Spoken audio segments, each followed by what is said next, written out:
আহ্বান করছি। ওনারা আমাদের মতো দ্বিতীয় শ্রেণীর ছিলেন, শ্রেণীর গেজেটে মর্যাদা নিয়ে নিয়েছে। ওনারাও শিক্ষা মন্ত্রণালয় থেকে পৃথক হয়ে আলাদা অধিদপ্তর করেছে।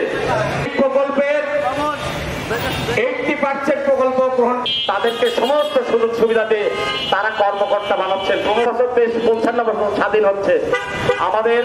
আজকে আমরা আঞ্চলিক উপপরিচালকের অফিস, এই সমস্ত অফিসে যাদের হচ্ছে ভারপ্রাপ্ত দিয়ে কেন ফুল 1981 সংশোধন করেছে, একতরফা ভাবে করে তারা আসছে।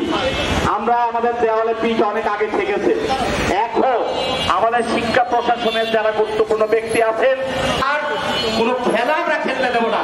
সরকারি কলেজের যে সমস্ত কুচক্রী, এই সমস্ত আমাদের অধিকার নিয়ে যারা অধিকারকে যারা ক্ষুণ্ণ করে, যারা নিজেদের আখের গোছাচ্ছেন, আমরা তাদেরকে সতর্ক করে দিচ্ছি।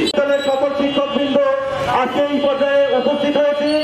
পাবনা প্রেস ক্লাবের সামনে উল্লেখ করতে চাই, শুধুমাত্র পাবনা জেলাতে নয়, সারা বাংলাদেশে সকল